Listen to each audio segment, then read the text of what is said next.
It's the GIO Show. The GIO Show. The GIO Show. The GIO Show. The GIO Show. The GIO Show. The GIO Show. The GIO Show. The GIO Show. The GIO Show. The GIO Show. The GIO Show. The GIO Show.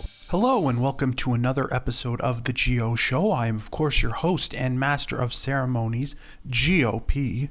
So to start off this show, I have to say I come from a bit of a musical family.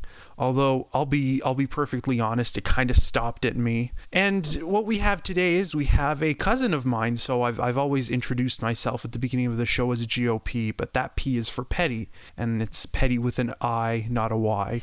I am petty sometimes. I am petty with a Y sometimes. But here I'd like to introduce my cousin. This is Dan Petti. He is a songwriter, singer, and he has a single releasing, and he's here on the show. Dan, how are you doing? Hey, Gio, how you doing? It's great to see you. Great to see you too. Happy to have you on the show. Thanks for having me. Appreciate it. Nice to have some family blood with us today. Yeah, it's double the petties for your show today. Exactly. So how would you describe yourself? Well, I describe myself as a singer-songwriter. I'm also a music teacher as well, so I kind of balance both. But yeah, especially the last year, I've really been diving into the writing and the performing. And then obviously nowadays we're not performing anymore, so I thought it was a great time to release a single. Being a performer, let's kind of maybe I'm dating this, maybe I'm doing a big mistake, and I feel like I've kind of done that with my last ones. You've been a performer, a musical performer, although for many years, and now obviously we've had COVID-19 hit. It's starting to ease up now. We're in September as of the time of recording. Kids are going back to school. You're a teacher as well, as you mentioned, as well as a songwriter, performer. What's it been like these past few months as a performer, because you're used to going to bars, going to open mics, performing? You've been I guess you can say you've been a regular to Live on Elgin. You've been there a few times and you've done a ton of stuff. You've even traveled to Nashville and performed there. What's it been like having to kind of like limit down and not being able to perform? How's that been for you? Yeah, no, you definitely hit the nail on the head there. Initially, it was really difficult to come around to that idea of just staying in the house, not being able to perform, not being able to see a crowd. But at some point early on, I guess in March when the pandemic hit, it kind of clicked where I was like, this is my opportunity to do all the songwriting that I wasn't able to do in the months before when I was busy with teaching. Mm-hmm. So although I was missing my students, I just kind of grabbed the opportunity and I wrote a ton of songs. The one that I'm releasing is not one of those that I wrote during this pandemic, but I did write quite a few during this pandemic that will hopefully be released in the future. But it just allowed me, just in general, to dive into music in a way that I was never able to physically do since, I guess, becoming a teacher and becoming an adult, I guess. Those Nashville trips were great, but this was the next best thing to being in Nashville was being at home, basically just playing music all day. So although the pandemic was terrible for a lot of people, as well as for myself and my family and not being able to see people, but I was able to at least be productive enough to just enjoy music, and in a way music can be healing, and I guess that's kind of what it did for me. Now, God forbid I ask, are one of the songs you wrote during the pandemic about the pandemic? It's funny you asked that. A lot of artists and performers were releasing songs like that. So I kind of told myself, man, I really don't want to do that. It's like kind of gimmicky, but at the same time, like some people that I saw online did it really well. Mm-hmm. And I was like, wow, like if you can do it in a kind of creative way, all the power to you. Like I respect that. For me, I didn't really know how to do it in a different way. So I just kind of held off. But there was one day where I had an inspiration where it was like kind of related to the pandemic, but kind of just to like issues that humans face in general, like natural disasters and various things. So I kind of wrote a song about dealing with things like that are out of our control, and then it affects our life, and kind of life as we know it changes. So that song I wrote, and I kind of just referenced the pandemic, but it wasn't just about it. And that song's called Start to Live, and there is a video of me performing it on all my social medias. But yeah, aside from that, I pretty much just wrote songs about things that I normally write about, like life, love, stuff like that. Jumping into you, let's start from the beginning. How did you really get started with like music? So I got started with music playing the piano. and I had some great teachers throughout the years. I was very fortunate. And then I guess I just once I became a teenager and discovered the guitar and rock music, like pretty much there was no looking back. I kind of ditched the piano for a few years and kind of the guitar just became my life. It was amazing. And I started off playing in heavy metal bands, which a lot of people who've only known me recently would never have guessed, given the fact that I play country and folk now. But metal and punk was a big part of my life at that time. And that got me through my teen years and my early 20s. And then since becoming a teacher, I've pretty much just been a country singer for the most part. So what was it like transitioning from heavy metal? God forbid I bring this up, but you were in a band called Pilot Light. That you had one CD release, a very small release. I'm happy to say I'm one of the few who have a copy of this rare gem. But it's an antique now. Exactly. It's an artifact. So what was it like, kind of doing that, and then how was kind of the transition to metal to country and kind of folk? Yeah, it's a great question.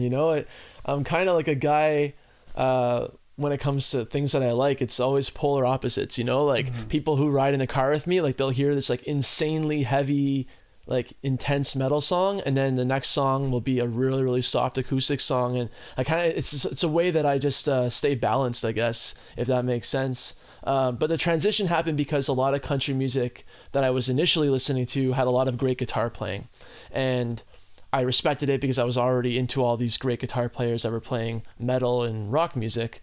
And then when I started listening to more country because of the guitar playing, I realized that a lot of, once you get past like the pickup truck and the cowboy hat kind of stuff, there's a lot of songs that are really deep and clever, with like really interesting lyrics, and like really like the songs were like really crafted. And so that's when I really started getting into like, how did they craft these songs into like just this 3 minute, 3 minute segment, and I told so much of a story within those 3 minutes, and had like clever lyrics, and sometimes they were funny, sometimes they were really like emotional. So I just got really interested in how they did that. So that's kind of how I got into that, and metal was still a part of my life, but because of the storytelling of country music and folk music, that kind of ended up taking over the majority of my writing, and that's where the transition happened.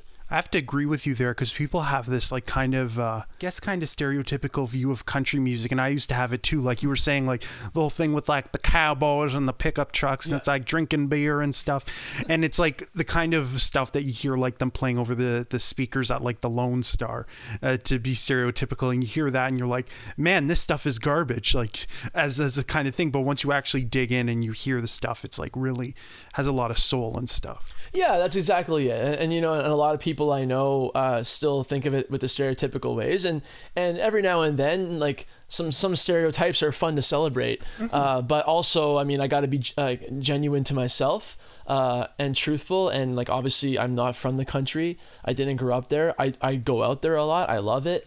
I'm part of that culture in certain ways when I participate in certain things, but I can't act like that was my upbringing and this and that, because it's not true. So as an artist, people need to respect, the authenticity of what you're saying in your song. So that's why, like, it's funny, this song that I'm releasing has a lot of references to like dirt roads or like farmland and things, but that's from my perspective of like what I love doing with my free time, of driving out there, or, going to the country fairs. I do love those aspects. So the song actually does reference those, because it's called My Kind of Road, and obviously, I'm talking about my favorite roads to drive on, and country roads are definitely at the top of the list. But I'm not, talking about like fake things like how I grew up, driving my daddy's tractor, because obviously that's not what I was doing. So hopefully, when people listen to my songs, they'll get the country music aspect of it, but it'll just be like from my own perspective. And I guess kind of like going off of what you were saying, we're both from Italian households, so it's kind of like, I would say almost a polar opposite to kind of what you'd expect from country music. So I really like that. But it's like you're basically kind of like appreciate and respect the culture that you sing about. Yeah, that's exactly it. And it's kind of funny because, as you and I both know, our hometown that our dad's families are from is Oratino in Italy, which is a very small town of like 1,000 people in the middle of nowhere in a mountain range. So it's kind of funny, like, even though us growing up in Ottawa as like city boys, we didn't really feel that growing up. When we go back to our hometown in Italy, that is kind of the life, right? That rural life, small town life. So it was kind of weird when I went to this town and I felt this instant connection to that type of life. So maybe there is a connection there in some way. Maybe. I mean, they probably don't have paved roads. They have kind of dirt roads, just like in the song. So yep, dirt roads and some medieval stone roads, and yeah, so it was kind of different than what we get in Ottawa, that's for sure. So let's kind of transition there and talk about My Kind of Road, which is by the time of this being released, this interview being released, it will be available on some platforms. Tell us a little bit about the song. What was it like writing it, and what was the just kind of what's the story of My Kind of Road? Yeah, so I was writing it actually the day before I was supposed to head out on the road for my first Nashville trip. And so I was thinking a lot about music, obviously, because I was going to Nashville to play and write music. And I kind of wanted to write one more song that I loved before going down there so I could play it on this trip when I was playing the bars down there. And so I guess just thinking about this long journey down there was what inspired it. And then I guess there's some deeper meanings in terms of, like, you know, being on the road of life and, you know, being down this road of life with someone you love, and like these extra deeper meanings that the song explores. So that was the whole inspiration. And it's amazing how it came together. Like I wrote it, and I was actually playing an open mic in Ottawa that night, and I loved it so much, even though I had only like literally just wrote it and I didn't remember the lyrics. I still had it on like random scrap pieces of paper, and I still went to that open mic on that night, and I played it for people because I was like, this is so new, but I love this song so much. And people seemed to like it when I played it that night as well. And so I just knew the next day when I was going to Nashville, I was going to be playing it down there because I just loved it.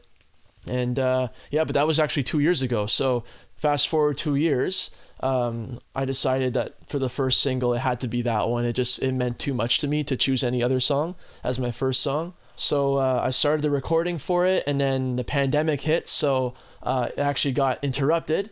And so I wrote all these other songs while I was waiting to get back in the studio. And then luckily by July, I was finally able to get in and I finished it. And yeah, it's been a great experience finishing this song. You know, like I have a fiddle player and a banjo player and a lot of you know, great musicians playing on it, and it was such an enjoyable time making this song. I think there's also a music video coming out as well. Yep, exactly. So the music video is complete, but we decided to release that in October. So once the song has been released on all the platforms, just the audio track, we will be releasing the video in October at some point, just to kind of give people a different way to enjoy the song. And it was really fun filming. It was my first ever like legitimate music video. Like I've made like other videos I've posted on social media, but this one is much more legitimate in many ways. Polished. Yeah, exactly. So I'm hoping people enjoy it, and it's going to be kind of a fun thing for people to check out while I'm making my second song that I'll be recording and releasing later on. So in the meantime, while people are waiting, it'll give them another way to enjoy the song about a month after this upcoming release this month. Can we, so obviously teasing another song, can we expect some more songs, maybe an album in future? Yeah, absolutely. So I'm going to focus on this second song and see how it goes. We're still technically in this pandemic, so I'm not sure, you know, how long it's going to take for me getting in the studio to actually make this second song. And I have about 5 songs I'm still narrowing down as to which I want to choose for my second release. But one of those 5 will probably be the second song I'm going to choose. So once I get into the studio, I'll have a better idea. But yeah, definitely that one will be released for sure as my second song. And then we'll see what the new year holds. The goal was always to do like a full-length album or an EP. But at the same time, if it's easier just to release singles, then whatever gets the music out to people quicker is my favorite thing to do. That way people have more content to listen to from me. And any final closing words on My Kind of Road? Yeah, I just want to say I hope people really enjoy it. I hope people kind of like learn a little bit about me, I guess, as they listen to it, which is kind of weird to say, I guess, but like I hope that like when they hear this song, they're like, oh yeah, this is what he is as a this is who he is as a guy, this is what he is as a musician, as a songwriter. You know, it's hopefully the themes that it explores, anyone, whether you're a country fan or not, can relate to it. So that's my hope, and yeah, I pretty much poured my heart and soul into it. So I just hope that people enjoy it as much as I do. Awesome. And without further ado, I present now on the show, we have the live, or I guess kind of live, the almost live premiere of Dan Petti's My Kind of Road right here on the GIO Show. My kind of road has gravel or red dirt. It'll pass an old white church or an endless farmer's field. My kind of road will let my engine roar down a California shore. One hand on the wheel, yeah, that's my kind of road.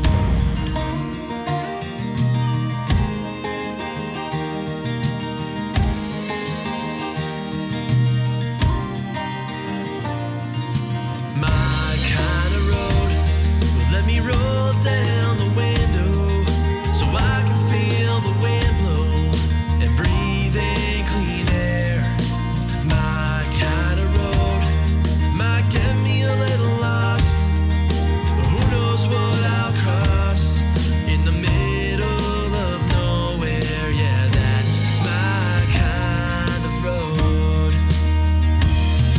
I could drive all day or night. I could turn left or turn right. My kind of road, the one I love the most, has you right by my side.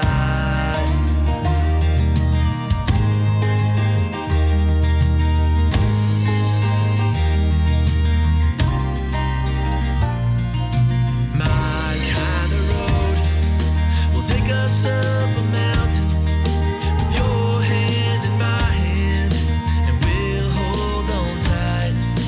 My kind of road could be smooth or bumpy, but if you're in the front seat on this beautiful ride, then that's my kind of road. I could drive all day or night. I could turn left or turn right. My kind of road, the one I love the most, has you right by my side.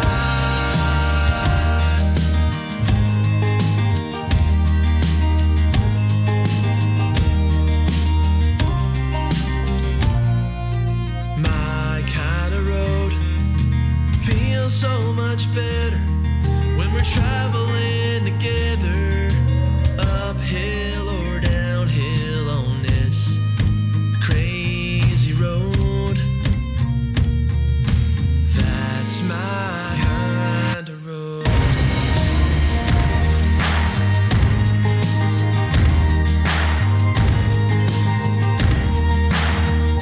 The road I love the most.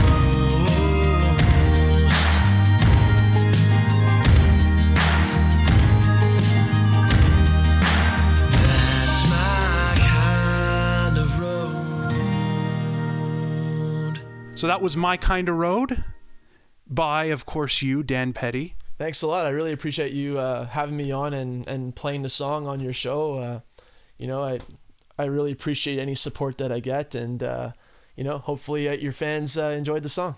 No problem. I really enjoyed playing it. And where can the listeners find it? Yeah, thanks, Gio. So they can find it on pretty much any platform they use. Obviously, the main ones: Spotify, Apple Music, Amazon Music, YouTube as well. There will be the track on YouTube for now until the actual music video gets released on YouTube the month later, and I believe iTunes as well. Those are all the main ones. But yeah, there's a bunch of other smaller ones. To be honest, I don't even remember the names of half of them. But yeah, all the main ones for sure: Spotify, Apple Music, and YouTube and Amazon Music. And where can we find you if we want to keep up with your music shenanigans? Yeah, for sure. So my Instagram is Dan Petti Music. So just type it in as all one word and you can find me there. And then Facebook, same thing, facebook.com/Dan Petti Music. And on YouTube, if you just type in Dan Petti, I'm probably going to pop up and you can subscribe to my account, which would be amazing, or just check out the videos there. But if you type it in, it would be youtube.com/Dan Petti Music 2014. It's been a pleasure to have you. Nice to have some family on the show. So, and just thanks again for coming on. I really enjoyed it. Singles being released, so go support it out there. And can't wait to hear more. And we're definitely gonna have you back next time you have another single release. Thanks, Gio. I really appreciate it. And I just gotta say, I really enjoy your show. Like you always make me laugh every time I listen to your show, which is great. And, just keep doing what you're doing. And I'll be happy to come on anytime. Thank you. And that's it for this show, this episode. We're on all the platforms. You can just search us up. We're on Facebook just as The GIO Show. Go give the page a like. The podcast is available on Spotify. Soon to be available on Stitcher, Apple Podcasts, all that stuff. And you can download the show and listen to it whenever you want. We're also on YouTube. You can just search The GIO Show. It'll come up, or you can find the channel, which is GIOTV1, all one word. And that's it for this episode. I hope you enjoyed. We will have some more episodes in future. If there's anyone you want to see on the show, shoot me a message and we'll try to get them on. Thanks for listening. I've been GOP, and this is The GIO Show. The GIO Show. GIO Show. The GIO Show. The GIO Show.